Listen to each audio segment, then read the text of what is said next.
Hi, I'm Kate Bowler, and this is Everything Happens.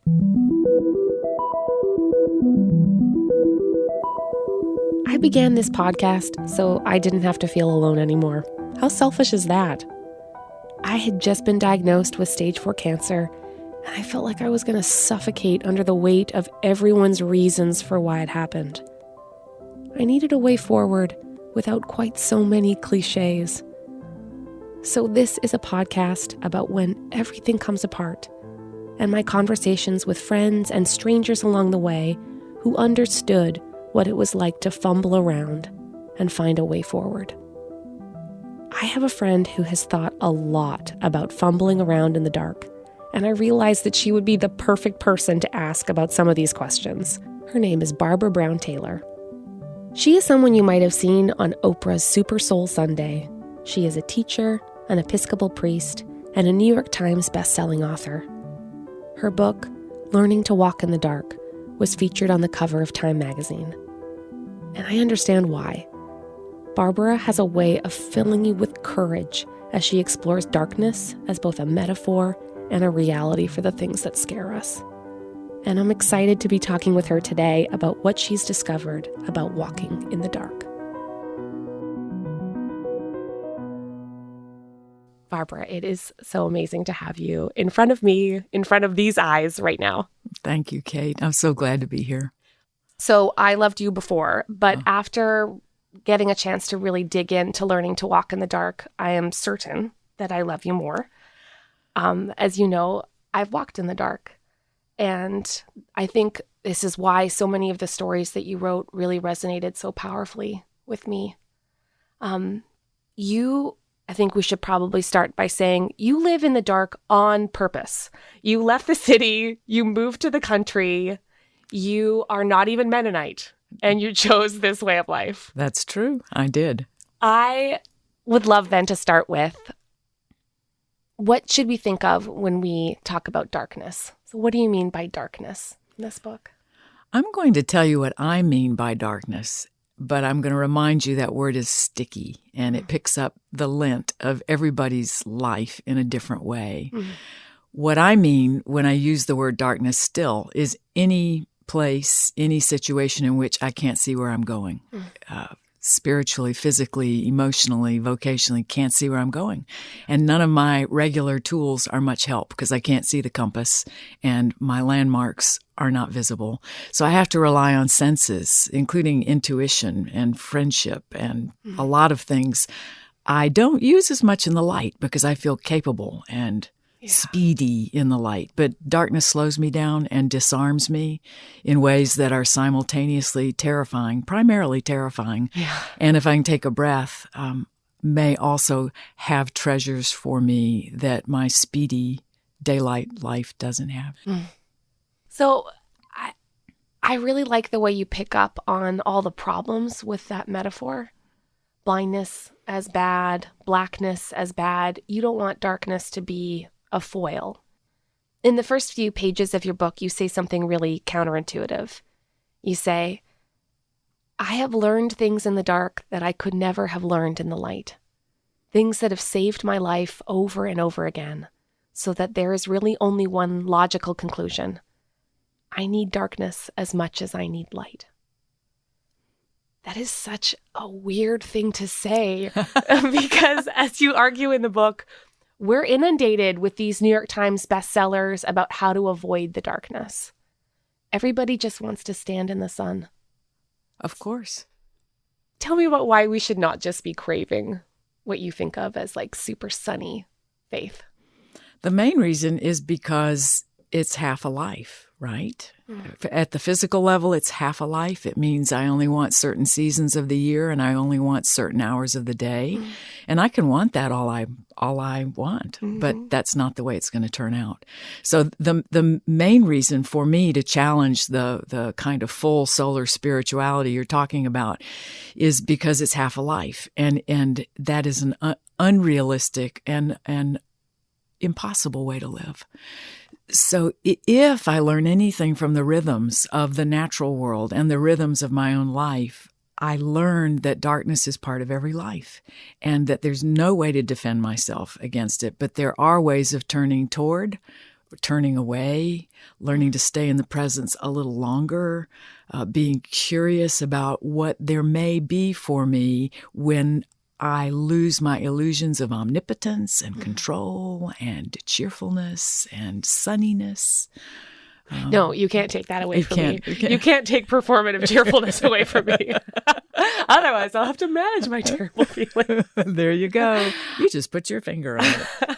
Well, I love that term, full solar spirituality.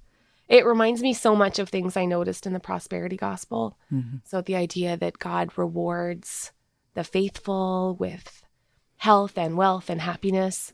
But then what happens when, as you say, like darkness falls on your life? So you lose your job or somebody leaves you or things come apart. It's really hard not to see darkness in your life as a kind of indictment. You're sitting here with me with a lot more hours spent in that cockpit than I. But I'm practicing. I'm probably twice your age or getting there. And in some ways, Learning to Walk in the Dark was a book about practicing, walking further into scary places than I had any reason to go. Because I thought if I could learn to go there sometimes under good conditions voluntarily, maybe it would improve my chances later of going into those dark places with a little more grace or trust or something. But that is perhaps one more illusion of control. Mm-hmm. I don't know. Well, then you give us an alternative. You talk about the moon. The moon and the way. I mean, you talk about it almost like someone would talk about a friend or like a boyfriend they still miss. Tell me about how your faith has been shaped by the moon instead of the sun. I had to move to the country to make better friends with the moon. I loved the city for different reasons, but there were too many things in the way. Everything from light pollution to trees to buildings. It was a very human scale for me in the city. And when my husband and I made the decision to move to the country, it was partly because we didn't know what phase the moon was in. On our little 1-mile walk around our urban neighborhood, when we saw robins, we didn't know if they were early or late. We sort of forgot whether it was spring or fall or where the moon was. So we moved. And then I built a house with a front porch that looks out on 180 degrees of sky. The human scale lifted up so high that sun and moon and stars were available to me every single day. And moon, you say boyfriend, almost mother, almost something else. Very, very feminine, not only in the waxing and the waning, but in the beauty of the light. Even those 3 days of every month when the moon is gone, gone to me, not gone. That's when I fell in love. In your book, you talk about how children are protected by their parents from the dark. And you saw this one time when you had a little visitor at your farm. Tell me what happened. City dwellers are going to have to really hang in with me here. But if you live in the country and you have chickens and they are in one pen and need to be moved to another pen, the only time you can do that is at night. It's like they've all had martinis and they're all sleeping on their perches, and you can come into their houses and move them. And it may be an odd characteristic, but this is one of my favorite things to do, is move chickens in the dark. So it was the best thing I could think of to do with this young person who came to my house, a little girl, but she was a city dweller. And I said, we are going to go do the best thing. You're not going to believe how much fun this is. And I headed off to the chicken house. But the minute we turned the corner at the garage, we were in country darkness. And I wanted her to see the way that you could see glowworms, and sometimes you could see the eyes of spiders in the grass. She could not have been less interested or more terrified. I looked back and she was paralyzed. I mean, both feet planted in the air, both hands sort of straight out like she was on a tightrope, and she couldn't move. She couldn't move. The dark was so terrifying to her. So I gave her one of the worst memories she ever had instead of one of the best. And that's when it occurred to me that all of her teaching, good, safe urban teaching about the dangers of darkness, did not serve her in the country at all. They handicapped her terribly. So I learned a ton from that about default settings for darkness and how important it is for us to revisit those depending on where we are and who we're with, and to realize that dark does not equal danger always. It doesn't even equal lost or insecure, uncertain. Sometimes it equals shooting stars and glowworms and drunk chickens. It's just, it can be a wonderful time, but not if we've been schooled always to fear what we can't see. Yeah. I do love that story where you had a guide take you into a cave. A Presbyterian minister who did this as part of his ministry. Yes, I felt privileged. So what was the cave again? Tell me the story. Oh, it's in West Virginia, and it's the Oregon Cave Complex. And he is an explorer from way back. I said, so you're a spelunker? He said, no, I'm a caver. We rescue spelunkers. So he was serious about what he did. And when he knew I was working on this book, he invited me to go into what is for some people, I suppose, a very terrifying situation, a wild cave. This is past the red, green, blue lights that spotlight the stalagmites or stalactites or whatever they are. After the handrails are gone, he had like a Victorian key to an iron gate. No. Yes, that opened between the show cave anybody could go into and the wild cave. And 2 people died that day. No, just joking. Well, I expected it to be completely unnerving. Yeah. And I think partly because he was there. It was one of the most wonderful things I've ever done. We got so deep in that cave, and he turned off our headlights at several points and invited us to just sit and be in the dark. And the third time that happened, we were way down as far as we were going to go into the wild cave that day. And it was like being embraced by my dark mother, who took me in her arms, and it was quiet, and nobody was going to sneak up on me. And I just, I ended up loving it. So he invited me back to spend the night, but so far I haven't done that. But he was right. He was right. It was the perfect thing to do, because that's utter darkness. That's not the darkness illuminated by campfires and shooting stars and beautiful full moons. That was just dark. And I was in no danger except inside my mind. Yeah. Was that maybe your strongest lesson in practicing the boundaries of courage?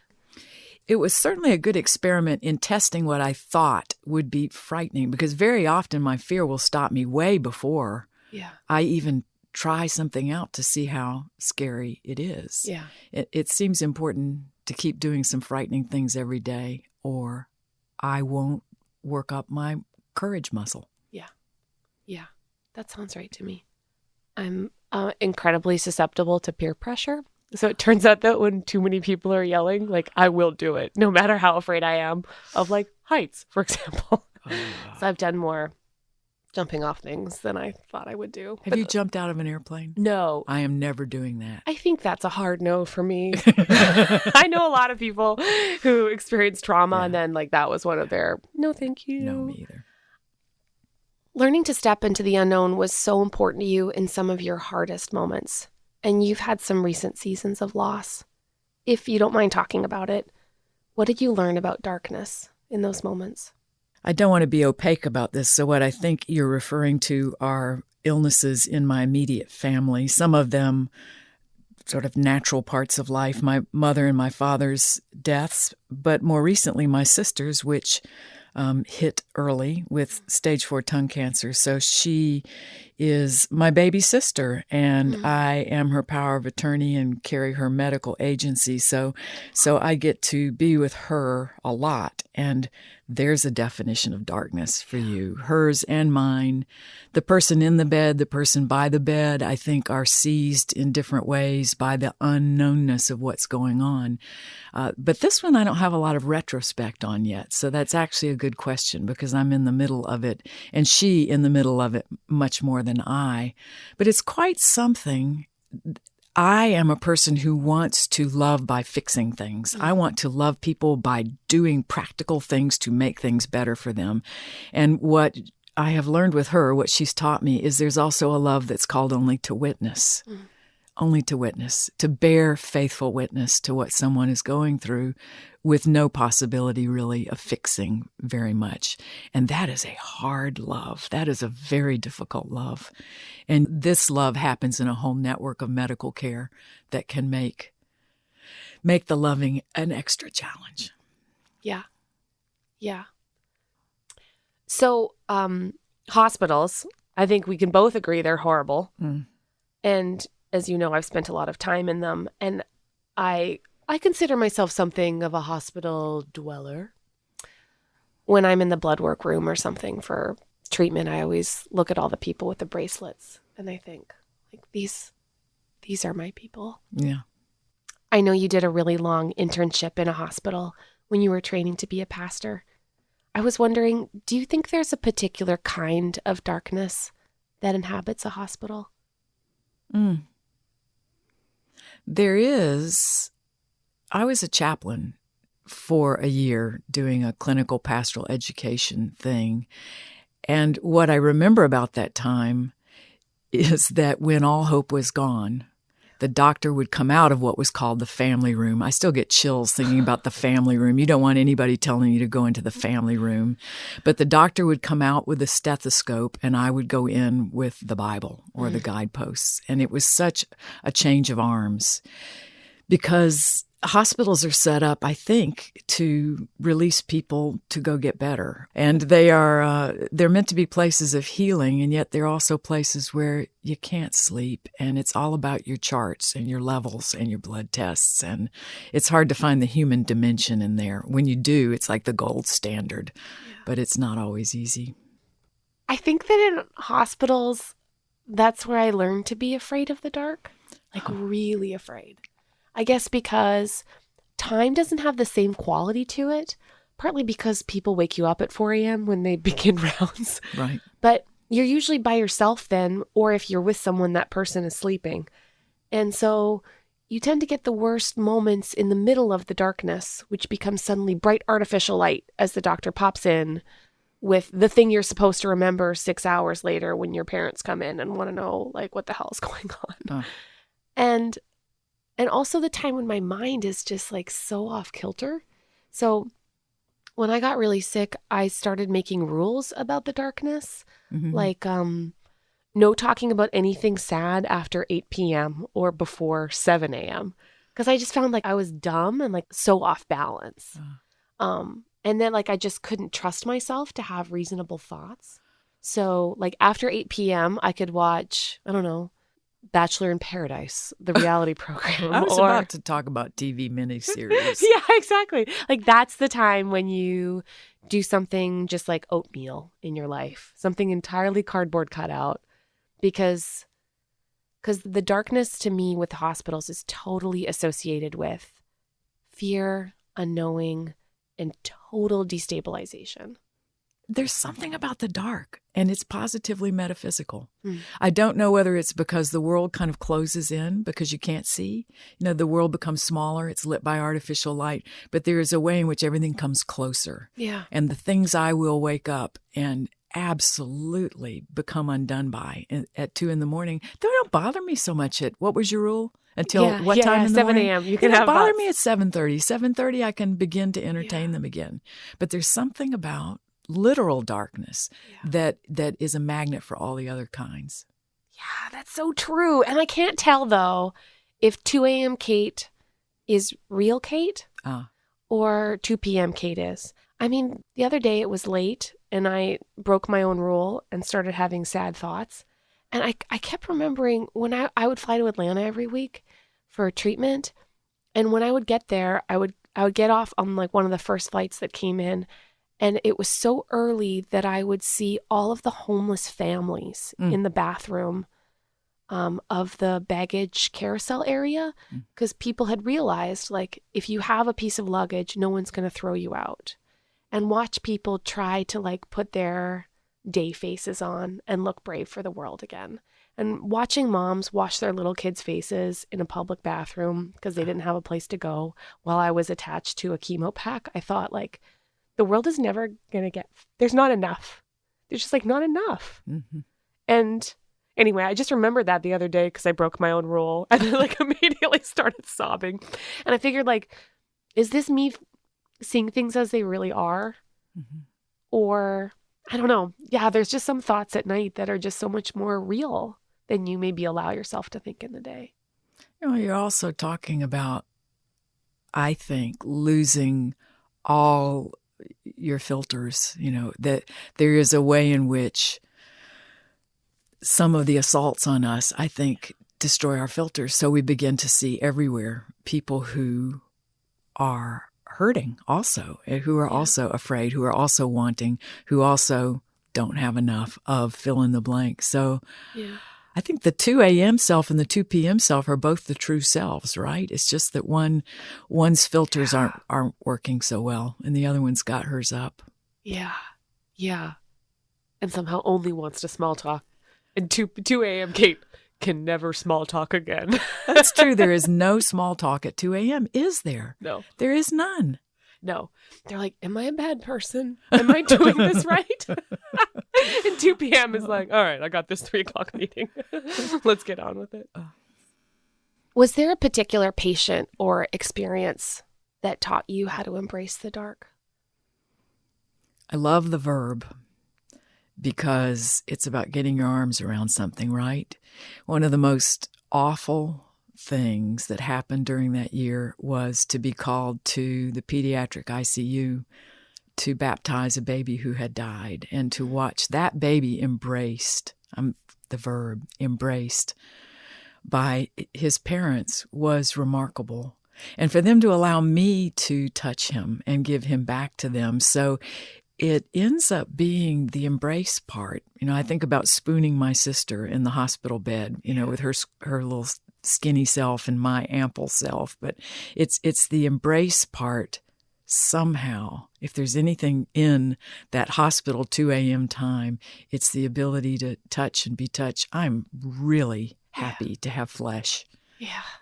So intellectually embrace, spiritually embrace, I'm not so sure, but physically to be able to touch and be touched, it can be painful if you're hurting, but there's also nothing like it. That's so true. All I wanted was to be touched, Mm-hmm. which was like awkward because it was attached to the divinity school. And so all my colleagues were there and I was just like holding everybody's hand, touching everybody's head. Some had your feet, I'll bet you. I was like, well, now we're people. Now we're just people. That's true. It's just the weight of people's hands on your head, on your shoulders. Oh man. When you feel like you're coming apart, like the weight of other people just touching you. It's like it feels like you're being put back together. I love that. So sometimes the seasons of our lives of uncertainty are absolutely terrifying. Like scream into the void, cry your face off, awful. So help me finish this thought. You're not saying don't be afraid of the dark. Oh, I am not. You're saying I don't know anybody who could obey me if I said that in the first place. No, there's every reason in the world to be afraid of the dark. And walking that book through the world, I heard from a lot of people who said, are you asking me voluntarily to go into this terrifying place? I said, no, I'm asking you to listen to your smart, intuitive self who says, I want to stay 12 seconds longer than I stayed last time, then I'm going to run. And I said, do that, run.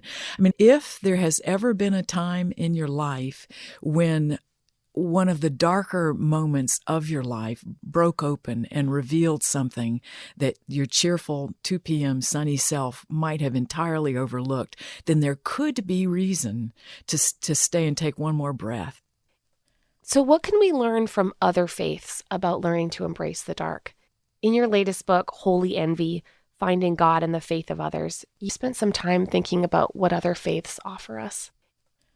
I've been hugely helped by traditions that view dark and light as partners instead of enemies. In both Hinduism and Buddhism, the famous religions of the East, there is a wholeness. You can see it in a yin-yang symbol, where black and white are twined around each other, almost like twin embryos, with a spot of the other color in each. Hinduism has got a great tradition of Kali, the dark mother who I think I met in the cave, but she's not fooling around. She wants to kill anything that's holding me back. She's really not a patient mother in terms of me hanging on to illusions and things that will keep me dwarfed. But she is a mother, and I'm drawn to that. I'm drawn to the Buddha who lost his mother in the first week of his life, unwillingly, and who willingly left the palace before he was 30, and is able to talk about suffering as an unavoidable part of the human condition. Whereas in my tradition, sometimes suffering either gets glorified too much or it becomes something that only means you're being punished. If you're suffering, you're doing something wrong. So yes, I found a lot in the religions of the East that comfort me. And my mother tongue's Christianity, and it always will be, but I'm allowed to overhear these others and take what I can from them. I've learned so much from this. Thanks so much for joining me today. I love you, Kate Bowler. Oh my gosh. I do. I'm obsessed with you. I really am.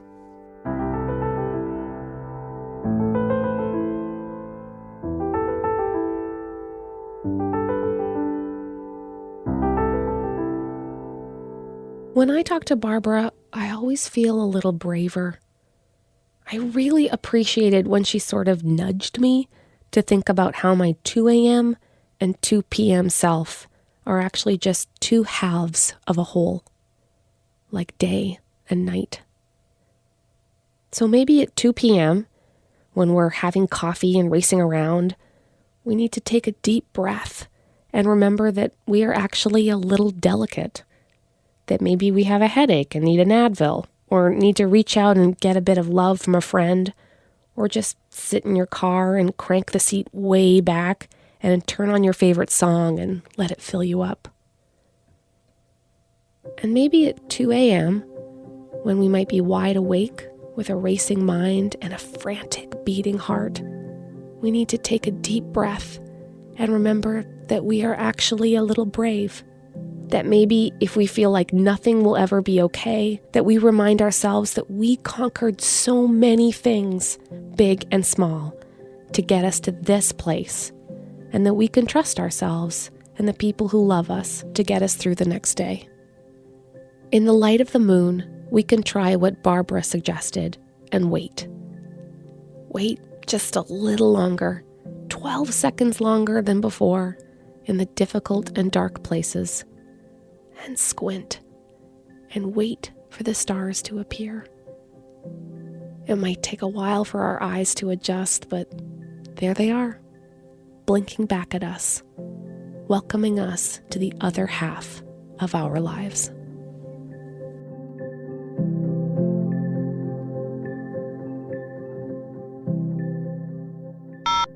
My name is Susan, and I live in Ohio, and I used to walk around by day, portraying myself as a strong, competent professional, pretending that my brains hadn't fallen out. By night, I was a grief-stricken woman from the deaths of my husband and daughter, only 58 days apart. In short, I didn't want others to judge me for feeling such deep grief because they thought I should be over it or I should deal with it. But now, I don't care, because here's my best advice to myself.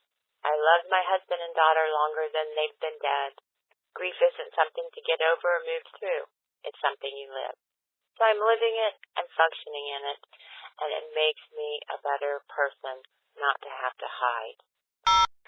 In the day, I feel pretty optimistic. My husband has prostate cancer, and we're waiting to find out how bad it is. So I feel wildly optimistic when I make things like plans for Christmas. And at the very dark night is when the lights are out in bed, and I can't help but think about how close scary things are to us right now. The daytimes can get so hectic, and I think it's very important to consciously slow your breathing down, meditate for a few minutes each day, and allow yourself to catch your balance. At nighttime, I would tell myself to have something to write on, because some of your best thoughts are produced while your mind and body are resting. So in the day when I'm a little overwhelmed because I work full-time and have grandchildren and children and such, I remind myself that I only have to deal with what is before me today. I don't need to worry about tomorrow. I only have to worry about getting through what's on my list that I need to get done today. In the middle of the night when I wake up and I'm afraid and feeling anxious, I remind myself that it's not always going to be this bad, that I'm not in control of this, that God is in control of this, and I just need to remember that it always won't be this dark, that the sun's going to come up in the morning. So that's it. Thanks. Bye. Everything Happens is produced in association with North Carolina Public Radio, WUNC. Generous support comes from Faith and Leadership, an online learning resource, the Issachar Fund, the Lilly Endowment, and Duke Divinity School. And I love my team, Beverly Abel, Be the Change Revolutions, and Jessica Ritchie. If you're enjoying these conversations, write a review on Apple Podcasts. I'd love to hear your suggestions for future guests. Send me a note on Facebook, Twitter, or Instagram at Kate C. Bowler. This is Everything Happens with me, Kate Bowler.